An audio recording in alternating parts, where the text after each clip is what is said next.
سے آپ کو بٹھانا ہے تو ایسے لوگوں کو بٹھانا چاہیے جنہوں نے کچھ کام کیے ہیں.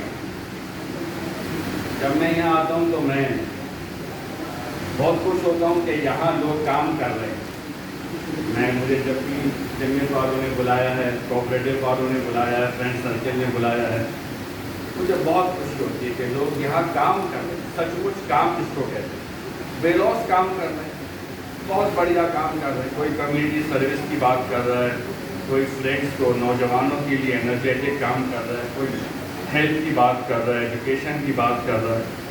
بہت خوش ہوتا ہوں.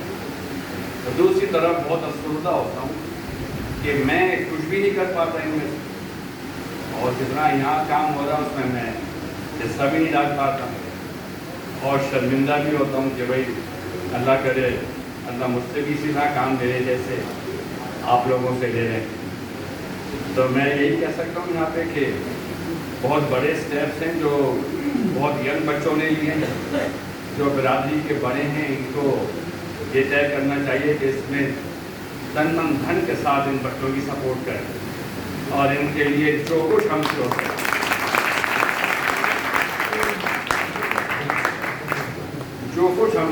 اس لیے کہ ہیلتھ اور ایجوکیشن یہ دو بہت بڑے مسئلے ہیں, اور اس کے اندر ہم سب کو اپنا کنٹریبیوشن دینا چاہیے. البتہ ساتھ ساتھ ادھر ہی ایک بات کہہ دوں, شاید موقع کی مناسبت سے 100% نہ ہو, لیکن اس کو بھی غور کرنا ہے آگے. میرے والد صاحب مرحوم کو بھی اکثر لوگ جانتے ہیں, عاشقین صاحب, اللہ ان کو غریق رحمت کرے. وہ فرمایا کرتے تھے کہ بیٹا اب ایجوکیشن سے اوپر کا ایک مسئلہ رہ گیا ہے جو قوم کے ساتھ منحص القوم کے ہے, اور اس پہ بھی لوگوں کی توجہ دلانے کی ضرورت ہے اپنے اپنے لیول سے. وہ ہے کہ تعلیم ہو گئی مگر شعور نہیں آ پا رہا. اس کو ہم مورل ویلیوز کہتے ہیں, ایتھیکل ویلیوز کہتے ہیں. اس ویلیو بلڈنگ پر بھی ہمیں اور آپ کو کام کرنا چاہیے, اور اس لائن سے بھی میں نوجوانوں سے کہہ کے جا رہا ہوں کیونکہ انہی کو آگے کا بیڑا اٹھانا ہے انشاءاللہ. میں امتیاز زکری صاحب کے ساتھ بات کر رہا تھا, ہم لوگ کو جس کو کہتے ہیں وہ اپنی اننگس کھیل چکے ریٹائرڈ ہیں.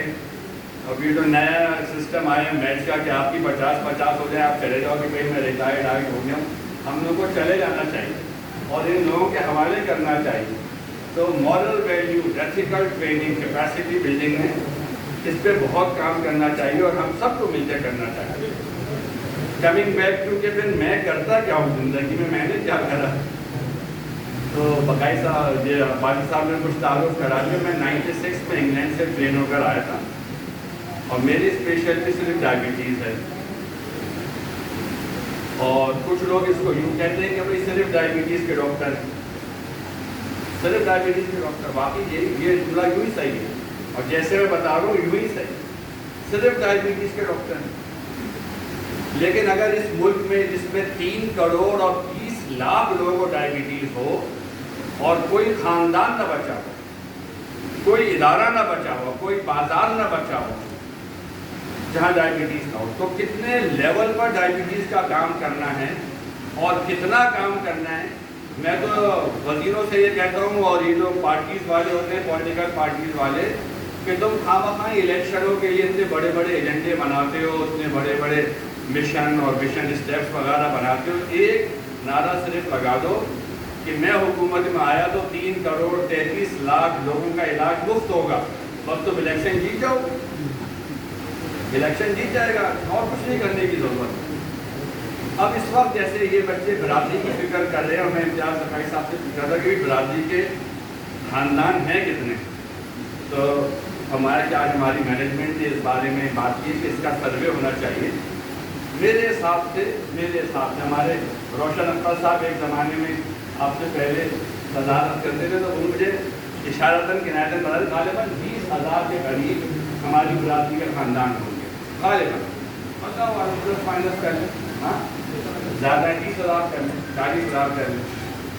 میں جو 26-27 سال میں کہتا چلا آ رہا ہوں جو کہ پورے پاکستان میں ڈائبٹیز کا علاج ایک طریقے سے ہونا چاہیے, اسٹینڈرڈائزیشن آف کیئر ہونا چاہیے, اور آج صبح بھی منسٹر صاحب سے ہیلتھ کی بات ہو رہی تھی، انہوں نے کہا عبدالباسط تمہارے جتنے پروفارماز ہیں پروٹوکالز ہیں ان کو موو کراؤ، میں کل سے ڈی جی ہیلتھ وغیرہ کو ایکشن میں لیتا ہوں۔ میرا کہنا یہ غریب ہونا گناہ نہیں ہے، غریب ہونا۔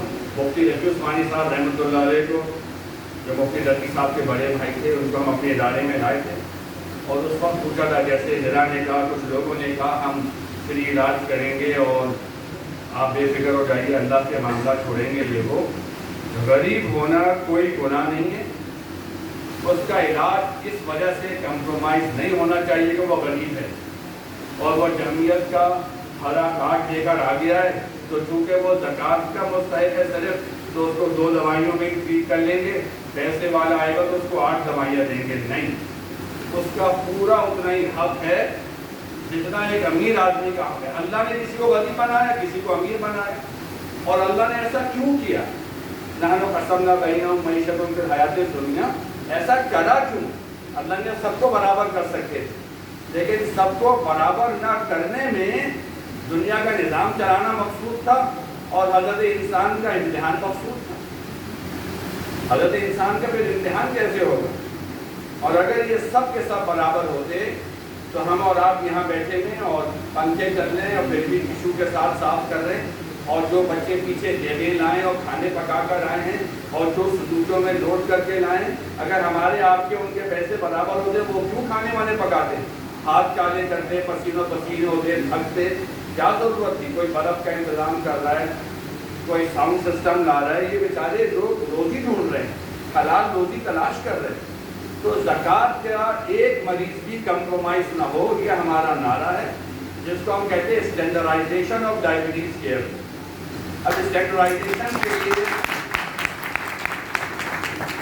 میری بات کو پلیز غلط مت لیجیے گا، بلکہ میں اس کو لائٹر نوٹ پہ کرتا ہوں، ہلکے انداز میں، تاکہ آپ کی سمجھ میں آ جائے۔ ایک مولانا صاحب خطاب کر رہے تھے، جمعے میں بیان کر رہے تھے، اور انہوں نے کہا بھائی نماز کے یہ فائدے ہیں، یہ فائدے ہیں، یہ فائدے ہیں، تو نماز پڑھا کریں، اور بغیر وضو کے نماز نہیں ہوتی۔ اب یہ کتنی صاف بات ہے، اس میں کوئی بہت زیادہ سائنس نہیں، راکٹ یا عالم ہونے کی ضرورت نہیں ہے بتانے کے لیے کہ بغیر وضو کے نماز نہیں ہوتی۔ ایک صاحب کھڑے ہو، میں نے کہا مولوی صاحب آپ نے کیا کہا، دوبارہ دہراتے ہیں؟ انہوں نے کہا میں نے سیدھی بات کہی ہے، نماز پڑھنی چاہیے اور نماز کے لیے طہارت وضو ضروری ہے، بغیر وضو کے نماز نہیں ہوتی۔ تو وہ کہنے لگے کیسے نماز نہیں ہوتی؟ مجھے دیکھیں 11 سال سے بغیر وضو کے نماز نہیں ہو رہی ہے، نہیں ہو رہی۔ تو جب ہم جاتے ہیں چیریٹی کلینک پر، لو کاسٹ پر، ڈسکاؤنٹس پہ، تو پہلا ذہن میں آتا ہے کہ علاج کمپرومائز ہوگا، ریزلٹ کمپرومائز ہوں، رپورٹس کمپرومائز ہوں۔ یہ نہ ہونے دیا جائے، یہ نہیں کہ یہ 1 لاکھ مریض دیکھے، یہ نہیں، یہ بتاؤ کہ 1 لاکھ مریض کیسے دیکھے۔ مجھے یہ دیکھنا چاہیے ہوتا ہے، کئی چیریٹیبل بڑے بڑے ادارے میں نام نہیں لے سکتا ہوں، اس لیے کہ میں یہاں آپ لوگوں کو سب کو پازیٹیو اپریسیشن دینے آیا ہوں۔ میں بڑے بڑے ادارے جانتا ہوں جہاں یہ تو ہے کہ 1 لاکھ آدمی سال میں آئے علاج کرا کے چلے گئے، لیکن 1 لاکھ میں سے بچے کتنے، مرے کتنے، یہ نہیں پتہ ہے۔ تو میں جن اداروں نے ہمارے ساتھ، ہماری برادری کے ساتھ، اور میں فخر کے ساتھ کہتا ہوں میں جمعیت کا حصہ ہوں، اور ہاں کام نہیں کر پاتا، میں معذرت خواہ ہوں، ہمیشہ آتا ہوں تو نااہلی کا اظہار کرتا ہوں۔ یہ نسیم بھیا مجھے اس وقت سے جانتے ہیں جب میں میٹرک کر رہا تھا، نسیم صاحب 1978، چودھری انیس صاحب بیٹھے، ان کو تو شاید ہم گودوں میں ہی پلے ہوں گے، اور تنویر صاحب بیٹھے ہمارے سمجھی، بڑے بڑے لوگ بیٹھے جو مجھے جانتے ہیں کہ میں نااہل ہوں اور کسی قسم کی مجھ میں صلاحیت نہیں، مگر میں یہاں یہ کہنے آیا ہوں ببانگ دہل کہ یہ جو 3000 کلینکس ہم بنا رہے ہیں، ان سب کا ڈیٹا ایک کلک پر موجود ہوگا۔ 25 پیشنٹ روزانہ دے کے جائیں گے ہر کلینک میں، اور آپ کو حیرت ہوگی سن کے، یہ ڈاکٹر ہیرا کو پتہ ہے کیونکہ یہ ہمارے ساتھ پہلی روڈ ماڈل کلینک کی ڈاکٹر صاحبہ ہیں۔ پہلی شرط ہماری کیا ہے؟ پہلی شرط یہ نہیں ہے کہ زیادہ سے زیادہ مریض دیکھو، پہلی شرط یہ کہ 25 سے اوپر 26واں مریض دیکھنے کی اجازت نہیں، اجازت نہیں، کیونکہ ایک ڈاکٹر